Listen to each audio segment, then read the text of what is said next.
మరి ఇలాంటి న్యూస్ చూసిన తర్వాత ఎందుకు వీళ్ళు గెలుస్తున్నారు, ప్రతిసారి ఈ పార్టీలో ఎందుకు గెలుస్తున్నాయి, ప్రతిసారి వీళ్ళే భారీ మెజారిటీతో గెలుస్తున్నారు ఏంటి అనే ప్రశ్నలకి సమాధానం వెతుక్కోకుండానే ఇలాంటి న్యూస్ చూసిన తర్వాత మనకి ఇదే సంగతి అని అనిపించింది అనమాట.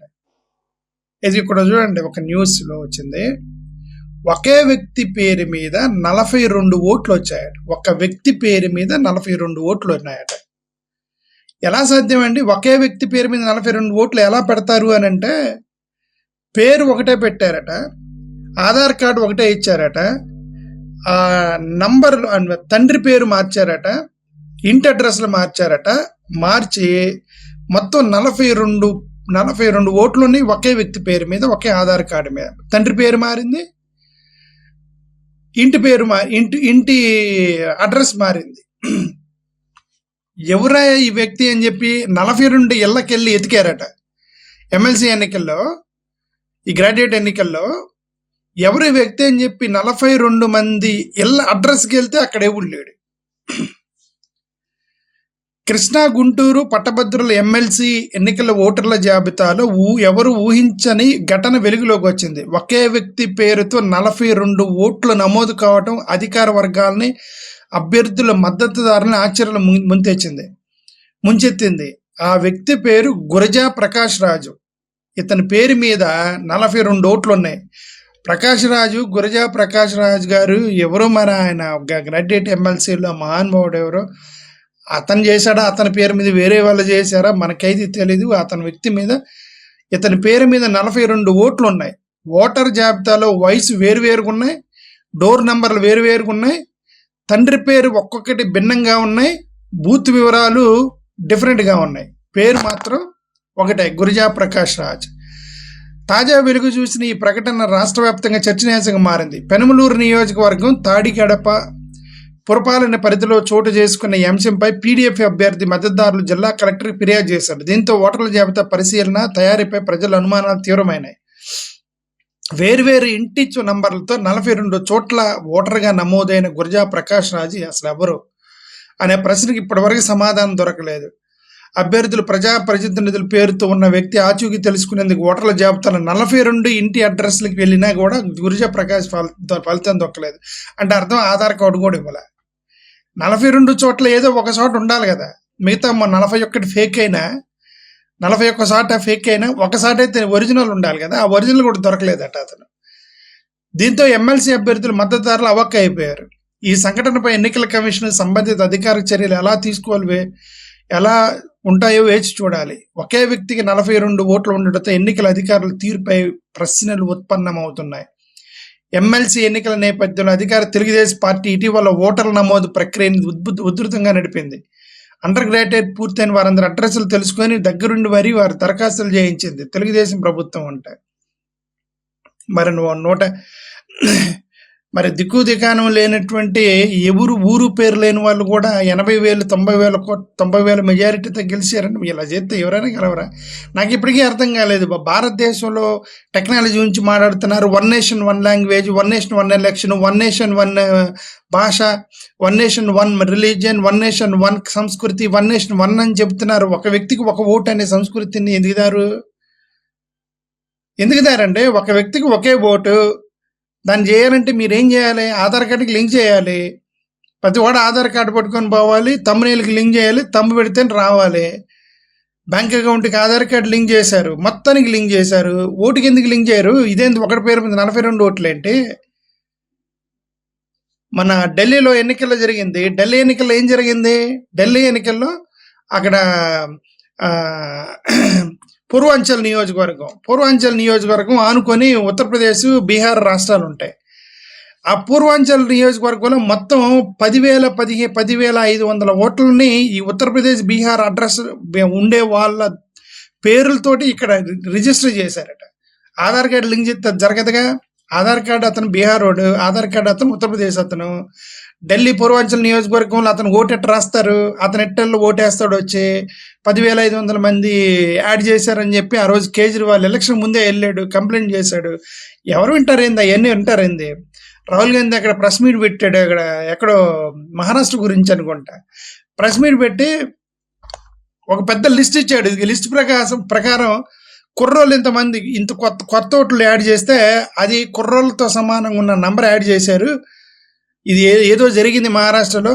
హిమాచల్ ప్రదేశ్లో ఉన్నటువంటి ఎంతమంది అయితే ఓటర్స్ ఉన్నారో, యువకుల ఓటర్లు, అంతమందిని కొత్తగా యాడ్ చేశారు. ఇక్కడ యాడ్ చేసి ఆ లిస్ట్ ఇవ్వమంటే ఎలక్షన్ కమిషన్ లిస్ట్ ఇవ్వట్లేదు నాకు అని చెప్పేది రాహుల్ గాంధీ రోజు ఏడుస్తున్నాడు మహారాష్ట్ర ఎన్నికల మీద. ఈ ఓటర్ల జాబితాలో ఇప్పుడు తెలుగుదేశం వాళ్ళు ఆంధ్రప్రదేశ్లో ఇది చేశారట. తెలుగుదేశం దగ్గరుండి రాశారట.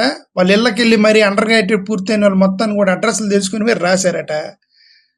చేతి ఒక వ్యక్తి పేరు మీద 42 ఓట్లు బయటపడ్డాయి. అతను ఎవరు రాశారు, ఎక్కడ రాశారు, 42 ఓట్లు ఎలా వచ్చాయి, ఇదంతా పెద్ద ఇదొక ఇది ఎన్నికలు ఇలాంటి ఎన్నికలు ఇలాంటి ఎన్నికలు ఎలా పెడతామంటా నేను.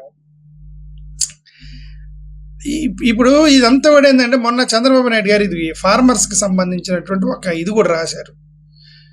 చంద్రబాబు నాయుడు గారు ఫార్మర్స్కి సంబంధించి ఒక లెటర్ రాశారు కేంద్ర ప్రభుత్వానికి. మా మద్దతు ధర ఎలా ఉంది, మద్దతు ధర ఎలా ఉంది అని చెప్పేసి. చివరికి ఆ లిస్ట్ తీస్తే జగన్మోహన్ రెడ్డి గారి ప్రభుత్వంలో కంప్లీట్గా మద్దతు ధర ఇచ్చాడు జగన్మోహన్ రెడ్డి గారు. వాళ్ళ ప్రభుత్వంలో పడిపోయింది మొత్తం, జగన్ వల్ల పడిపోయింది అని చెప్పి ప్రచారం చేస్తున్నారు మళ్ళీ. ఓకే, ఇది ఇక్కడ నాకు ఒక న్యూస్ వచ్చింది. వైఎస్ఆర్సీపీ కాంగ్రెస్ పార్టీ వైఎస్ఆర్సీపీ అఫీషియల్ ట్విట్టర్లో పోస్ట్ చేశారనమాట. అది చదువుతున్నాను చూడండి. APERC has cleared the SECI power purchase deal proving that the bribery allegations spread by yellow media were baseless. Okay, APERC వాళ్ళు క్లియర్ చేశారట. ఇది ఏదైతే ఈ యొక్క సెకీ ఒప్పందం మీద ఈ బ్రైబరీ కేసు అమెరికాలో వాడు ఏదో చేశాడు కదా హిండెన్బర్గ్ వాడు, అదాని కేసులో, అది బేస్లెస్ అని చెప్పి. The power sale agreement was a transparent deal between the AP government, discoms and SECI, a central government entity with no third party involvement. Under YS Jagan's leadership, Andhra Pradesh secured 7,000 mega of solar power at just rupees 2.49 unit, the lowest in history, along with additional savings of 1.9 unit from waived interstate transmission charges. The smart energy deal with save massive 1.10 lakh crore over 25 years. The smart energy benefiting, అంటే ఇది మొత్తం మనం గతంలో మాట్లాడింది ఇదంతా. మళ్ళీ అదే third party involvement లేదు, సెకీతో డైరెక్ట్గా ఒప్పందం చేసుకున్నారని వీళ్ళు పోస్ట్ చేశారు. బట్ నేను గత ఒక 2-3 days క్రితం తెలుగుదేశం వాళ్ళ ఒక అఫీషియల్, అంటే డైరెక్ట్గా తెలుగుదేశం అఫీషియల్ అయ్యి ఉండకపోవచ్చు, బట్ తెలుగుదేశం పేరుతో చాలామంది అభిమానులు పెట్టారు కదా, టీడీపీ 2024 టీడీపీ ఫ్యాను, టీడీపీ అభిమాని అని అట్లా చాలా పోస్టులు ఉన్నాయి కదా ఛానల్లో. వన్ ఆఫ్ ద ఛానల్లో చూశాను నేను. అది జగన్మోహన్ రెడ్డి పెట్టినటువంటి సెకీతో ఇచ్చినటువంటి ఒప్పందం, దాన్ని వెనక్కి బాలేడు, ముందుకి పోలేక తలపట్టుకుంటున్న ప్రభుత్వం. వెనక్కి వెళ్తే చాలా నష్టం అంట, ముందుకెళ్తే దాంట్లో ఎలిగేషన్స్ ఉన్నాయి, ఏం చేయాలో తెలియట్లేదు అని చెప్పేసి ఆయన అని ఒక పోస్ట్ పెట్టాడు. మీరు వెనక్కి వెళ్తే నష్టం వస్తుందంటే అర్థం ఏంటి? దట్ ఈస్ ద చీపెస్ట్ అయితే కదా నీకు నష్టం వచ్చేది. The best and cheapest contract పెట్టుకున్నాడు జగన్మోహన్ రెడ్డి గారు. చీపెస్ట్ అండ్ బెస్ట్ పెట్టుకున్నప్పుడు దాన్ని నువ్వు క్యాన్సిల్ చేసావంటే నీకు 1,00,000 కోట్ల నష్టం వచ్చింది అనే కదా అర్థం. That is the best deal అని అర్థం. ఓకే, అది పోనీ ముందుకెళ్ళటానికి వీళ్ళు ముందుకెళ్ళలేకపోతున్నారు, క్యాన్సిల్ చేయట్లేదు. ఎందుకు క్యాన్సిల్ చేయట్లేదు? అదానితోటి వాళ్ళకి ఉన్నట్టు సంబంధాలు, మోడీ గారితో ఉన్న సంబంధాలు. ఇక్కడ జగన్ ఇరికించాలని చూస్తున్నారు. అదానీని మోడీని వదిలేసి సెక్కీని, అదానీని, మోడీని, అమిత్ షా గారిని వీళ్ళెవ్వరిని టచ్ చేయకూడదు, వాళ్ళందరూ వీళ్ళకి ఫ్రెండ్స్. బట్ జగన్ మాత్రం లంచం తీసుకున్నాడే నిరికించాలని ప్రయత్నం ఎట చేస్తారండి? ఎట చేస్తారు? అసలు వచ్చిన ఎలిగేషన్, అమెరికా ఒకటి చేసిన ఎలిగేషన్ అంటే థర్డ్ పార్టీ మీరెవరితో అయితే పొత్తు పెట్టుకున్నారో, మీరెవరితో అయితే సంబంధాలు ఉన్నాయో, మీరెవరినైతే రోజు భజన తీసుకొని భజన చేస్తూ ఉన్నారో, మీరు ఎవరికైతే మీరు ట్విట్టర్లో అక్కడ ఇక్కడ రోజు భజన కార్యక్రమాలు చేస్తున్నారో వాళ్ళకి సంబంధించినటువంటి ఒక కంపెనీ వాళ్ళతో లింక్ ఉందని చెప్పి ఎలిగేషన్. అది వాళ్ళని టచ్ చేయకుండా జగన్ నేను టచ్ చేస్తారు.